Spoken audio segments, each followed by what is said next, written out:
Hi everyone, welcome to Curator in Conversation event of the Wood Street Youth Art Prize 2020. You're joined by Georgia Steele, myself, Mitchell Webster and Chandler Brooks-Smith. Today we also have Nikki Lam, visual artist, curator and producer, and Fung No, artist, curator. Welcome to you both. We'd love to hear a little bit of a background information about yourselves. Good to have you here. Yeah, thank you for having us. I guess I'll go first, seeing as I kind of just cut in. Perfect. My name's Fung. I'm a practicing visual artist based in Melbourne. I'm a current PhD candidate at RMIT, and I work across multiple kind of different mediums, particularly with a lens-based practice, and more recently painting.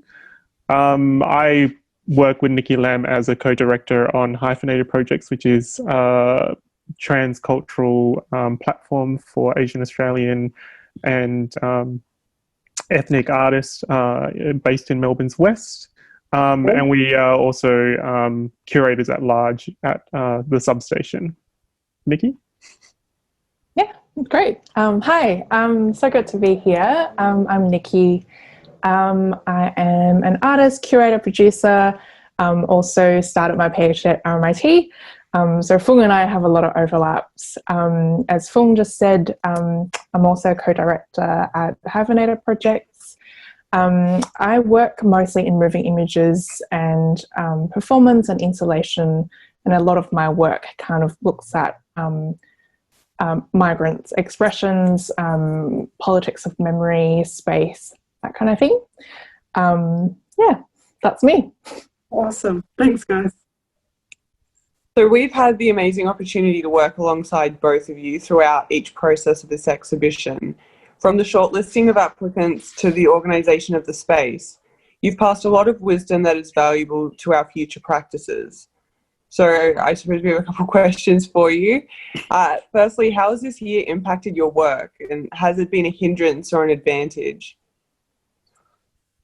Well, that's a big question, because the year's not out yet, and interestingly enough, there are a couple of kind of key works in this art prize and that kind of illustrate this. There's two that I'm thinking of, and I guess the audience will work out which ones those are when they see the show that you guys have wonderfully put together. I guess for me, it's been, as kind of a massive introvert, it's been okay.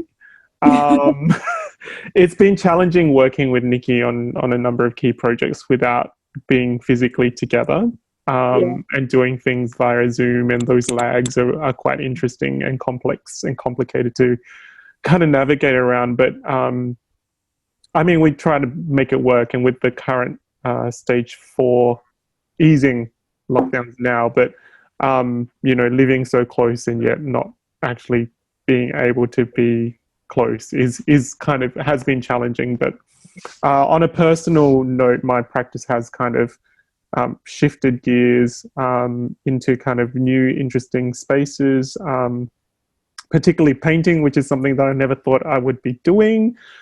So it's been quite fruitful in other avenues, but challenging nonetheless. Yeah.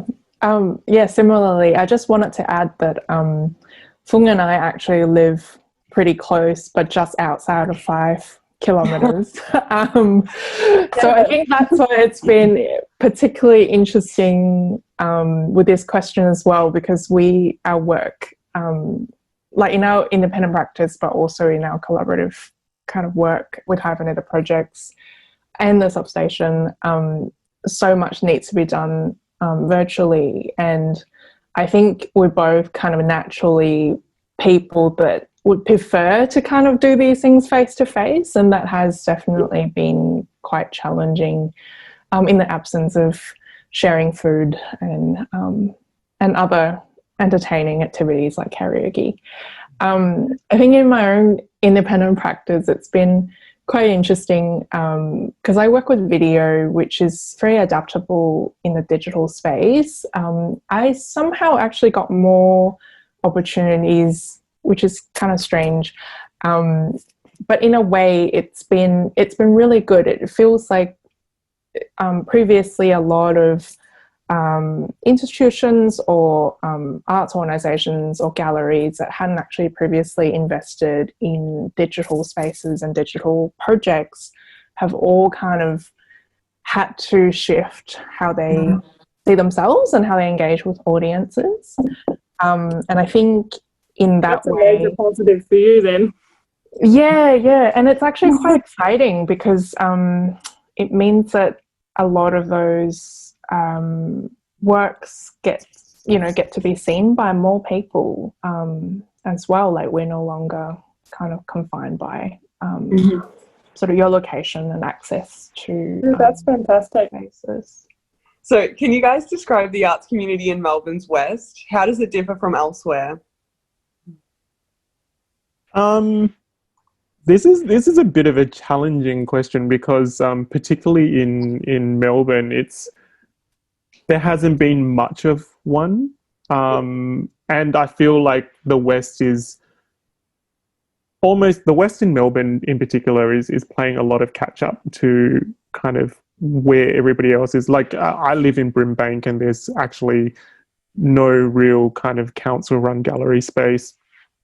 I think places like the Substation have made a massive impact, and FCAC have made massive impacts in the West. But at the same time, I think the rampant gentrification of the area is also kind of pushing artists into the West. And so we're kind of at this point now where, like, there's potential there for things to happen. And, you know, in a lot of cases, like for us, we set up hyphenated projects with utilizing existing relationships with places like the Substation to try to generate kind of practice in the West as well, and the delivery of projects in the West. We've worked with Due West Festival last year to deliver a number of key events across kind of Maribyrnong and Hobson's Bay. So there's a shift, but I still feel like there's a little bit of catch up to happen, but that's kind of exciting at the same time. Well, it's good that you guys can be part of that in one way or another. You guys too, though. Like, these projects are quite key to kind of generating that dialogue as well. Yeah, and that will continue on for years, we hope, because... Yeah, I think adding to what Fung was saying as well, I think it's being quite aware of how we are all part of gentrification too. It will become a really big thing for artists and curators working in the western suburbs. I live in Footscray and I've lived here for about 8 years, and I've worked at Footscray Community Arts Centre and have done projects at the Substation, and I think even in the last 5 years, it has changed completely how these spaces, what they mean for the communities in the West. I think even for spaces like Footscray Community Arts Centre, definitely facing huge challenges in staying relevant, but also try to kind of stay really connected to communities that are not the new residents that have moved in. So I think, like, definitely it's a very interesting community and very excited about what will happen in the next few years as the new residents and the current residents kind of intersect with each other. Yeah. The shifting of demographics is quite complicated. But also, like, the potential that sits with it is quite exciting. Yeah, definitely. And I, as well, like, having councils support such, like, good programs like this, like the Emerging Curators program, which is something that they've never done before. We recognise that the privilege that we have living in Hobson's Bay. So what advice would either of you have for young curators? Do you think the opportunities for young curators are far more scarce than those of young artists? I'm going to answer this one. I actually, when I started years ago, I started curating because there was not enough opportunities for me as an artist. So I was really quite just frustrated with a lack of opportunities. But of course, you know, I think depending on your situation and what you're interested in and the work that you make, like everyone, even if you live in the same location, like you would have completely different experiences, right? But if I were to kind of give advice to young curators, I would say just don't worry about any of the formalized kind of shows or whatever. Just experiment with your own projects and concepts, even when people are saying no, don't do it. Like, I think it is really important to actually build your own practice that way, and learn through the process, as opposed to kind of responding to opportunities, which is, you know, only one way of building your practice. Yeah. I think it's just do it. Like, it's one of those things where it's yes, there's all that kind of overlay of kind of, you know, and you can opt out of all of that volunteering and networking and all of that stuff that is the standard advice. But I think kind of a really good example is what Georgia did with her cutout. Like, that is a valid form of curating, you know, cut out pictures and put them next to each other, understand how they read. I can't remember who the curator is, a really kind of famous curator, started off by just kind of having shows in his kitchen. You know, and people have shows in their studios. You know, these are things that you can do in order to just learn how works read next to each other and how they read within space. So just going about doing things, you know, gluing cutouts onto a piece of paper is a valid form of curating. And you learn from doing that as well. Yeah, I've actually seen a few of the shows at Substation, and I'm not sure if they're ones that you guys have curated, but they're always so great, and I think the space is super interesting. And what have you found, like, working in different spaces? Like I always play with floor plans. Yeah, So I have a floor plan in Photoshop that I drag things around. Yeah, sure.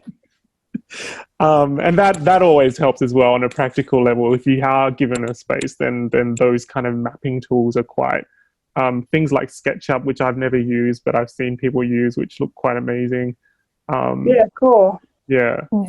I actually love working with unconventional spaces. Galleries are sort of fine, but I do love kind of working outside of gallery spaces. And in that case, quite often you can't have a floor plan. You just kind of have to go and be like, okay, measure things up, and then figure out sort of like what's the best way to kind of make sure that the works actually respond to the space as well. And reflecting on your own journey as a creative, what has been your most rewarding opportunity within the Western art scene of Melbourne? I think first and foremost is probably for me, it's my relationship with the Substation. Yeah. Particularly under kind of Brad's guidance there. That has opened up, like, I had a major kind of commission show there. I curated my first show there. I curated my second show there. But I think most importantly is kind of what's kind of grown out of that relationship, which is hyphenated projects. You know, having someone who's able to trust you in kind of just walking up to them and being like, so, you know, I'm just about to launch this show. I want to do another one next year, but around this premise, and then having that support to do that, and then leveraging that to kind of then build a whole new platform, and then working with Nikki to kind of the encouragement that we get from working with the Substation to deliver kind of a project that spans kind of 4 different council areas in the West, is quite exciting as well. But Nikki can expand on that, I guess. Yeah, I have a little longer history with Melbournes West, like before I even moved to Footscray, I actually had one of my first exhibitions outside of uni at Chocodero Art Space in Footscray. That was in 2010, 2011, I think, 2010. And it was amazing. Like, it was probably one of my first ever exhibitions then. And absolutely loved the context of the space and how it was run as well. And then later, a few years later, I started working at Footscray Community Art Centre as a digital engagement officer, digital content producer. And that, again, like, kind of further sort of my relationships with people. And that's really when I started to build kind of friendships and working relationships in the West, like, more deeply.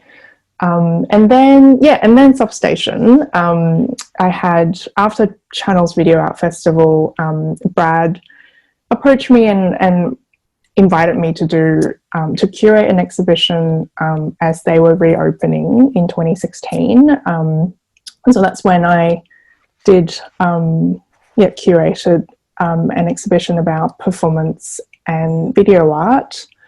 And then sort of a lot of those relationships then just grew from there, you know, from FCAC, from Substation, and then having other projects. And now they all kind of come back in together. Like, we're working with both organisations, we're working with different councils as well, and Incinerator Gallery too as well. It's been actually really rewarding, and they've all of these relationships have really, I guess, they've all been sort of turning points in my journey in the last 10 years. So definitely Melbourne West has a special place in my heart. Thank you both so much for joining us today. We've really appreciated what you've shared with us and all the help you've given us on this journey.